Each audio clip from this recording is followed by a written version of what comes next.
So for this week, there's going to be one slightly longer video as I try and review kind of everything that you really need to know or how best to prepare for the exam one preparation.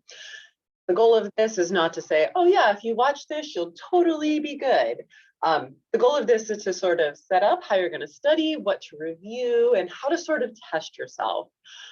Because I do always like to say that you can read something a bazillion times, but until you actually question yourself and really do sort of a practice exam, making up your own practice exams, or see if you can actually teach these concepts to somebody else. The faculty were just learning about how it's good to, teach a pet goldfish some of these concepts. Because when you have to actually articulate them or write them or sort of work them through, it shows you have a better understanding of them. So there is a study guide posted, but wanted to touch on a little bit of the exam format. I opted to actually do it in 2 parts, just because I realized that sitting 90 minutes at a computer sometimes can be a lot.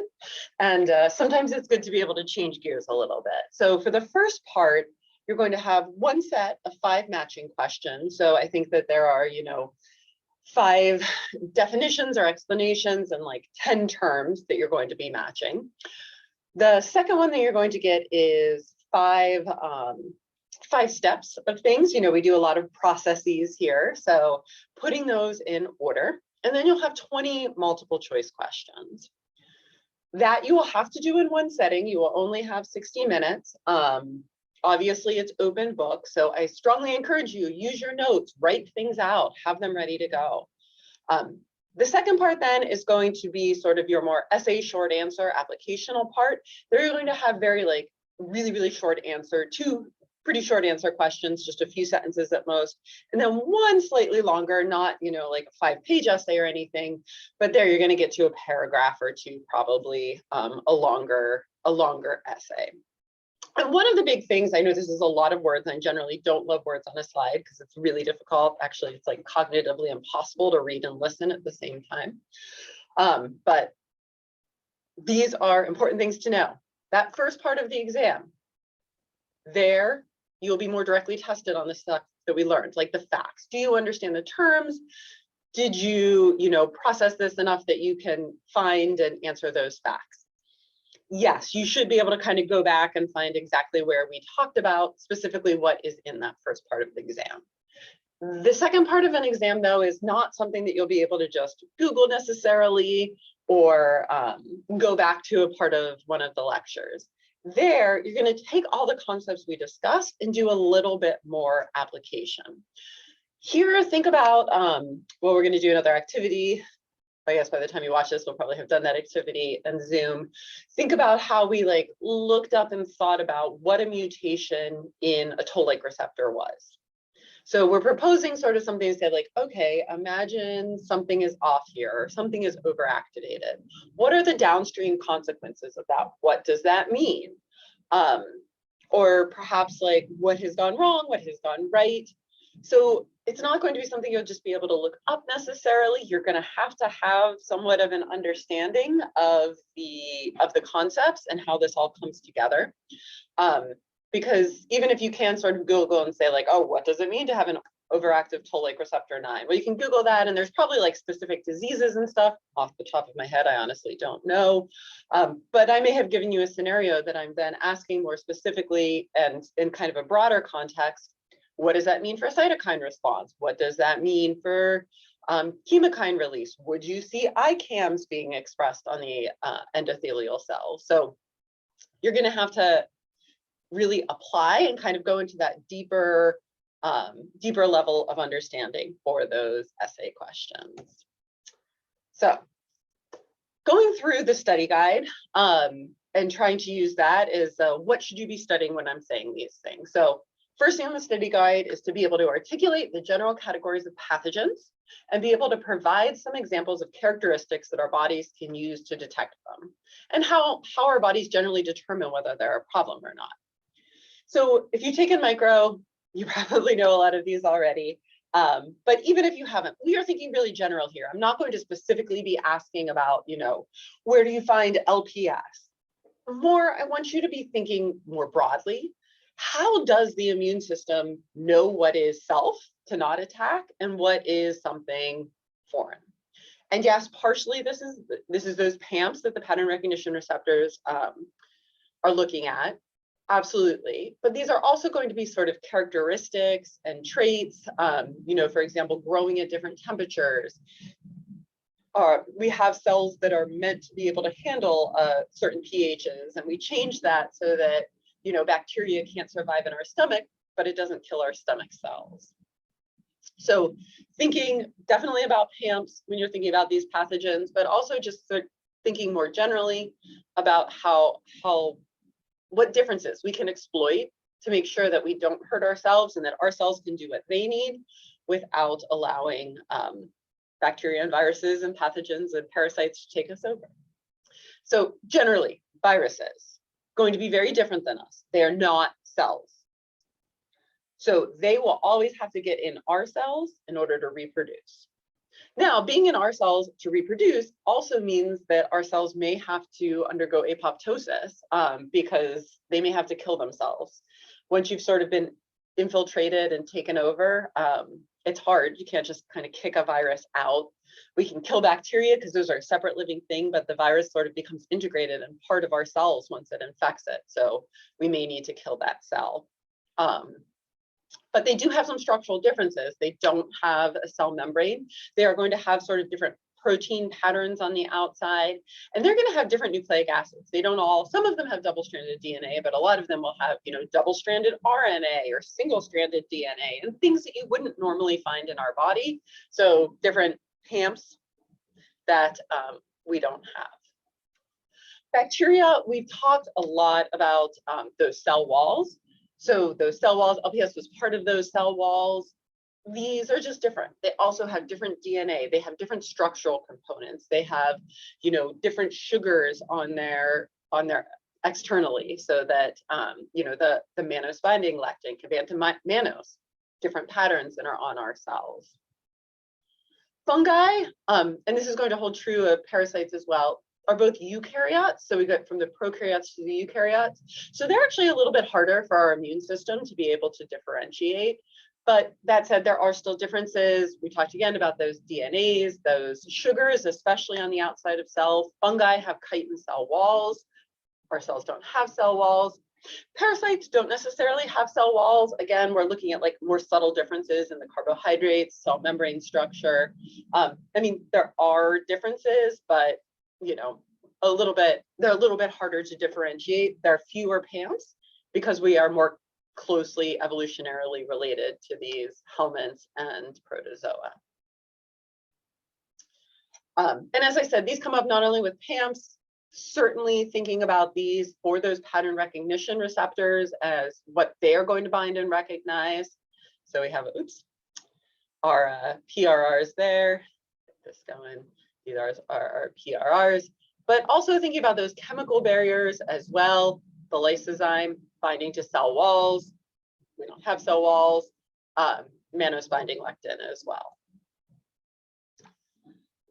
The thing also has you, or the prompt also has you thinking about what, how they know when it's a problem. This is where the DAMPs come in. Yeah, you know what? Honestly, for the chemical barriers and such, the lysozyme complement, we're just going to kind of keep the lysozyme and complement away from where we want good bacteria. But for the cells, for those pattern recognition receptors, they're going to rely on both DAMPs and PAMPs. These danger-associated molecular patterns, things that are released. Now, DAMPs could be either parts of our cells, like if suddenly there's a lot of extracellular DNA laying around, evidence of a problem. That's basically like dead body parts lying around. Something's not right. Yes, those are human, but they're not in the right place and in the right configuration.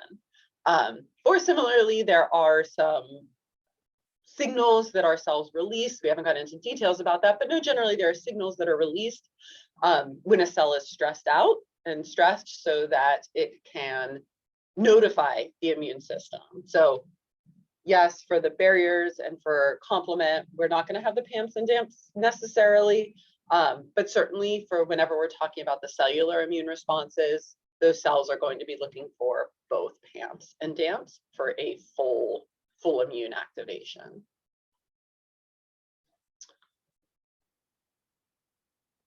This is something I just want to bring up, and this is going to really then, as we're thinking about all of these, play a part, especially in those essay questions, that yes, the evolutionary purpose of immunity, as far as we can tell, is really fighting infections, fighting pathogens. And so a lot of when we're thinking about immunology is figuring out how can we better fight off pathogens, but not too much. But that's not the only challenge that the immune system faces, and that we as people have to figure out as we're dealing with our immune system. Allergies and asthma are when our body is responding to PAMPs that aren't DAMPs. Yeah, pollen is foreign. It's not part of us, but pollen doesn't cause us problems. Peanuts, again, foreign, not part of us, but doesn't cause us problems. Those aren't even really necessarily PAMPs because they're not pathogen associated. They're just microbe associated. We're going to want to find ways to get our immune system to chill out and not respond to those. Similarly with autoimmunity, here our body is actually attacking our cells and our proteins. We as immunologists want to figure out how to turn that down. Immune damage, here are the images of the effect of long COVID. That is when the immune system has gone too far. It started to do damage. It's causing, persistent loss of smell. There's no evidence of the virus anymore. Virus is gone, but yet there's a lot going on. The immune system has probably damaged us a little bit or has caused changes that aren't good. Also, cancer. Not that you have to know a lot about cancer, but you should know that cancer is when our cells are going wrong, and we absolutely use the immune system to fight cancer. We kind of discovered this almost by accident. They were growing mice that didn't have an immune system to sort of study them and realized they got a lot of cancer because our immune system does look out for cancer and will kill those cells when it's gone wrong. Now, when the immune system fails to kill those cancer cells, we are more likely to get cancer. So problems, like potential essay problems, questions, absolutely. So again, you don't need to go and start studying about autoimmunity. And I absolutely don't want answers. We're going to talk about this a lot during the review Zoom and in general. I am never, ever in any homework looking for you to basically find an answer on the internet or find an answer in the book. I am asking you to recall and to put things into your own words. For these, I want this explained in the context of the course based on what we've learned, figuring out how it affects the steps. Again, what if something was missing? What if something was mutated? What effect would that have on the innate immune response? Not looking up and figuring out that glioblastoma can be treated with PD-L1. We haven't even talked about PD-L1. I don't want you throwing out proteins that we haven't talked about. I wanted this to be a more general thing that somebody could understand just based off what we've learned in the course. We talked about divisions of the immune system. Yes, kind of generally know the terms. This isn't going to be like a super essay question, We will want to know and appreciate that the adaptive immune response, we have a humoral immune response, which are antibodies. That's actually going to feed back in to complement in particular. We have that link where the classical pathway is activated by antibodies. And certainly know that the innate immune response is the first responders, and they are going to activate or call on help from the adaptive immune response or the adaptive part. Generally, though, we are really studying the innate immune system here. Our three parts, the non-cellular parts are barriers, the complement and soluble proteins, and then the cellular response. So this is the focus. And again, know that none of these are absolute divisions, cells and complement come in. Obviously, the antibodies from the adaptive immune system come into complement. There's overlaps, but we're generally dividing and focusing on this for the exam. That's what we've covered so far. So getting into those three parts of the innate immune system. Next prompt for the study guide is to be able to explain how barriers function to allow us to interact with the outside world without constantly needing to activate the full immune system to fight pathogens. Immune cells are dangerous when they're activated. they have collateral damage and they take a huge energetic toll. So we want to avoid the problem before it starts. This is why we rely really heavily on our barriers: mechanical, chemical, microbiological. Mechanical, just like physically things that are flushed away, whether that is like physically the cilia in our nasopharynx kind of beating and getting out all that mucus, just kind of capturing a lot of the dust and bacteria and fungi and coughing it out. The lysozyme that we keep talking about in our tears. So the tears are physical, the lysozyme is chemical, again, not absolute divisions. Mucus, that rapid pH change in the gut. Our stomach cells are designed and they secrete all sorts of mucus and protection in order to handle that high pH. Most bacteria can't handle that acidicness. We talk about intact skin. When we have a cut, that mechanical barrier is broken. We talk a lot about our commensals, are basically quote unquote good bacteria. The bacteria makes antimicrobials that kill other bad bacteria, which is great. For everything that we take in, it's flushed. If you think about any of the ways that we're actually open, you know, most of our skin is closed, but our eyes, our nose, our mouth, our urogenital, all of those have fluids that are flushing out bacteria, viruses, fungi, so that it helps protect us. In particular with chemicals, we've talked about pH, we talked about temperature a little bit too, but also keep bringing up these lysozymes, which will rupture cell walls. Again, thinking cell walls. We don't have cell walls. Lysozyme does have cell walls. We don't even really want good bacteria in our eyes and our tears, so cool, kill it. Lactoferrin, again, that does a lot of different things. We've talked about it mostly as preventing microbes from being able to get iron. All living things need iron. It does do a few other things as well, although they do often come back to iron and the needs for iron. So lysozyme directly attacking things with cell walls, busting it up.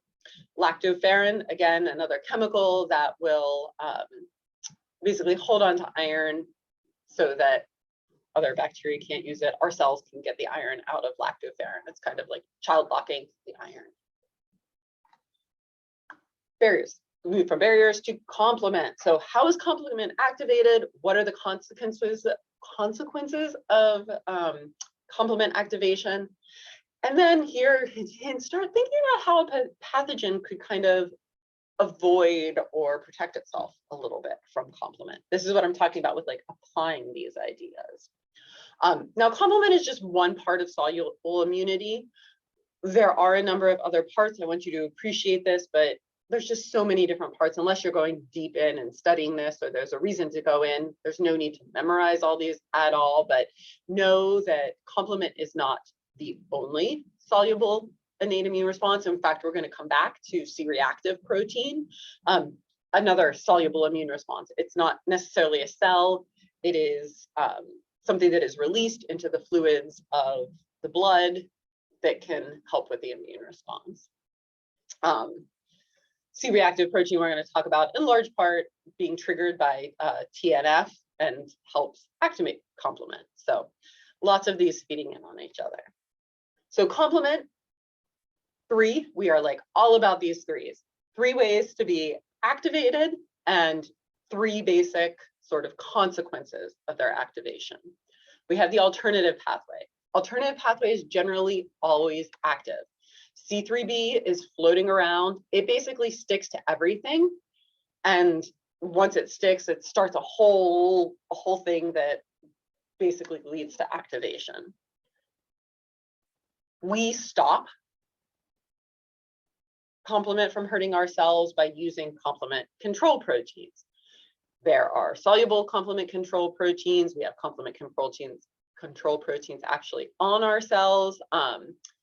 So there are ways that we can stop complement from activating, like perhaps in our gut where we have good bacteria and we don't always want it going, or with those soluble things, or stop it from being able to stick to our cells and then damage or label them. So alternative pathway of complement.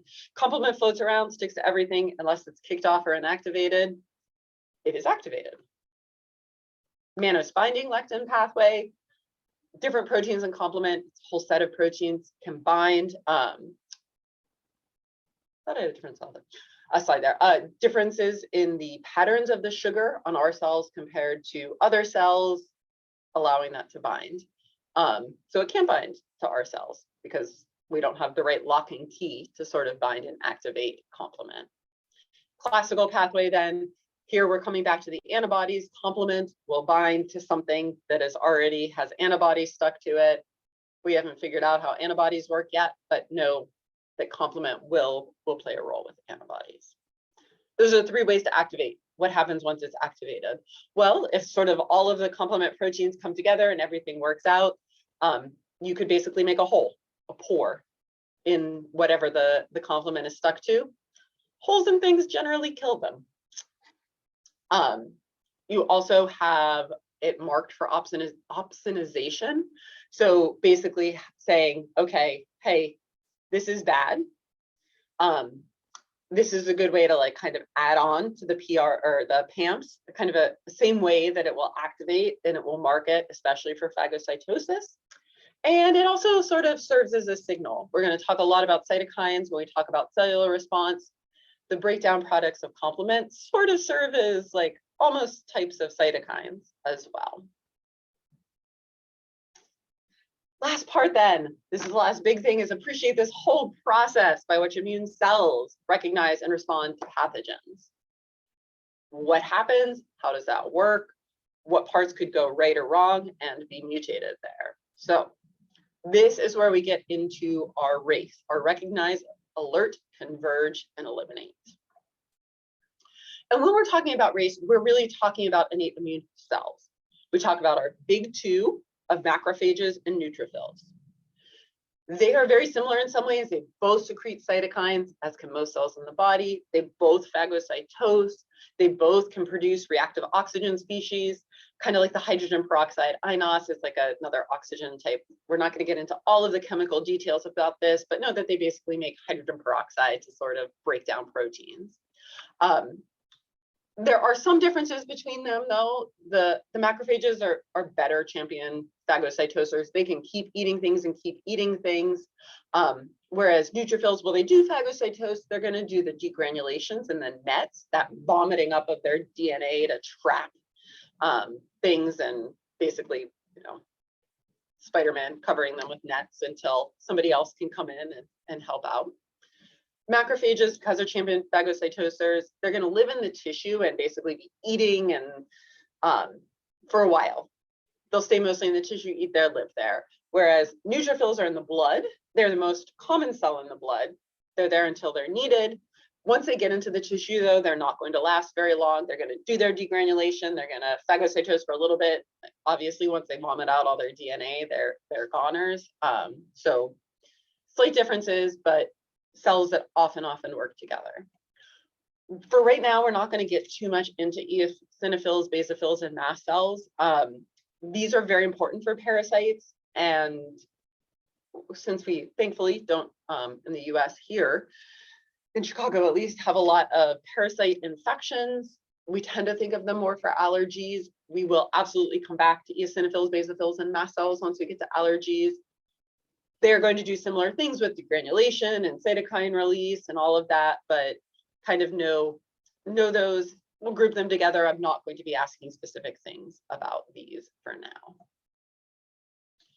So let's go through this race. How does an innate immune cell recognize pathogens and different pathogens? We say they can only do groups, but how do they respond in different ways? Well, here they use their pattern recognition receptors. Again, key thing everybody gets mixed up about.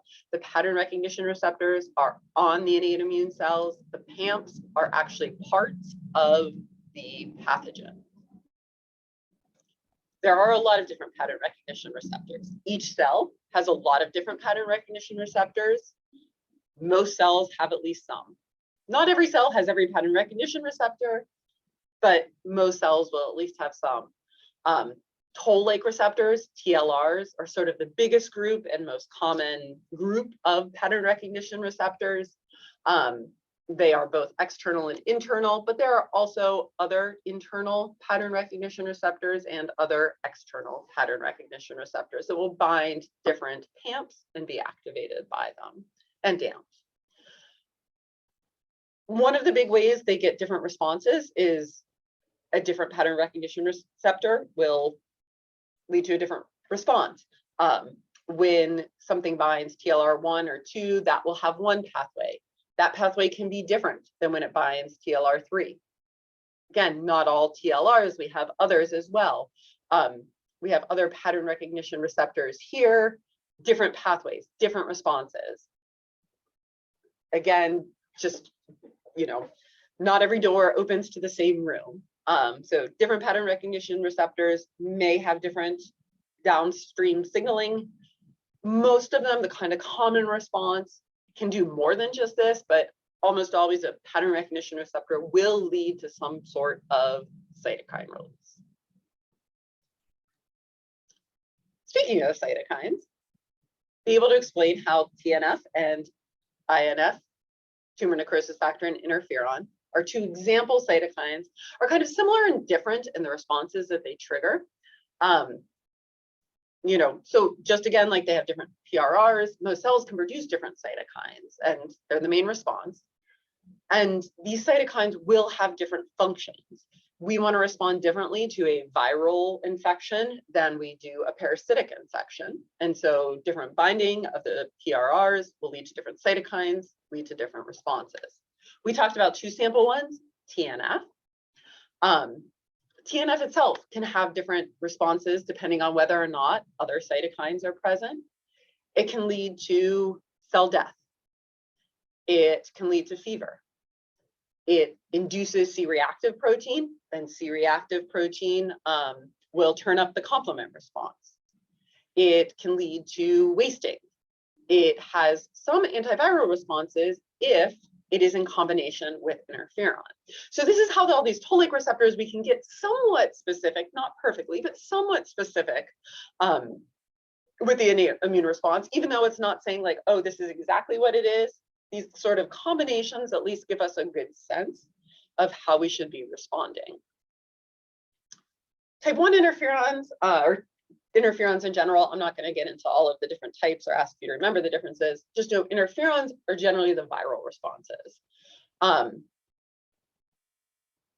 They are going to induce apoptosis again, fever, fatigue, very similar, but then some differences. And one of the big things that interferon does is induce interferon stimulated genes. These ISGs are over 200 different proteins, and they are pretty specific for viruses. Viruses have taken over our cells. So in order to fight viruses, we kind of need to shut down parts of our cells. And that is what the cell does in response to interferon. These cytokines, though, don't just play a role in sort of those direct responses. They also are going to lead to bigger responses, call in more cells, and kind of ramp up the response with this convergence. Cytokines are going to lead to increased vascular permeability. A special subset of these cytokines are going to mobilize the reserves. And then the cells are going to actually come to the site of inflammation or infection and go into the tissue. So these are sort of the three big parts of chemoattraction. The cytokines that are released are going to sort of make the blood vessels leaky. They do that not by killing the blood vessels, but kind of loosening up those tight junctions between the blood vessels. This is, number one, not only going to allow cells to get in more easily once they get there, but it's also going to allow fluid in. And we want that fluid in because that fluid has the C-reactive protein. The fluid has the has all of those soluble proteins that can help fight bacteria as well, or any pathogen as well. But it is just the cytokine and increased vascular permeability that leads to what we call inflammation, the heat, pain, redness, and swelling that we feel when we have an infection. Next step, as part of this, vasculature has become more leaky. This means that those cytokines and chemokines are going to leak out into the bloodstream. As they leak out into the bloodstream, they are going to make it to places like the bone marrow, like the spleen, like the lymph nodes, where there are other immune cells sitting there in reserve. These chemokines, a subset of cytokines, are going to react and leave, basically, kind of leave the firehouse and start into the blood to hopefully get to the response or to the site of infection. This whole like part of getting them though from the blood, they're floating around there, they're ready to go. How do we get them to where we need to be? Well, here we have the 5 steps of extravasation. The cytokines, in addition to releasing or inducing vascular permeability, are going to induce the expression of 2 proteins, selectins and ICAM, on the endothelial cells, the blood vessel cells. Selectins are going to lead to cells slowing down. More chemokines that are there released are going to activate integrin. It's going to stop the cells and allow them into the tissue. So breaking that down again, cytokines released. These cytokines have, number 1, caused vascular permeability, gotten the blood vessels into the the immune cells into the blood. They are also going to change what proteins are on the blood vessels, in particular, ICAM and selectins. All white blood cells have carbohydrates on them. All of our cells do, but they have a special carbohydrate known as sial-Lewis X. Sial-Lewis X is basically like Velcro. It kind of sticks to selectins, and that slows the blood cells down. They are rushing through the blood.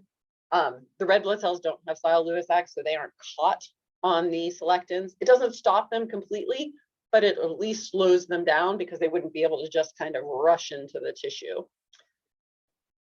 As they're slowing down, that is when they are going to be activated. Integrins on the white blood cells are going to be go from a low to a high affinity, like ready to bind state. This is triggered by the chemokines. The chemokines, remember, are leaking out of the vessels because of that increased permeability as well. ICAM integrin interaction, got the activated integrin interacting with the ICAM, that is going to have these cells stop. So put up signs, cells slow down, cells are activated, cells stop. Then cells transmigrate. So we have the rolling induced by the selectin, sial-Lewis X, the adhesion, activated integrin binds to the ICAM. Transmigration is a whole process where the cell actually crosses through that endothelial barrier and goes in. And there's a whole bunch of things here. We're not going to go into all of the different types of transmigration. Just know that's that last step of extravasation. Finally, we have the eliminate. Again, not going into super details here. Generally know phagocytosis, neutrophils and macrophages will do this. You basically eat, take it in, and then you're actually going to use some of those reactive oxygen species internally to digest and kill whatever you've eaten. Degranulation, the release of enzymes and proteases and just all sorts of things that are going to destroy whatever kind of is hit by these dangerous bullets.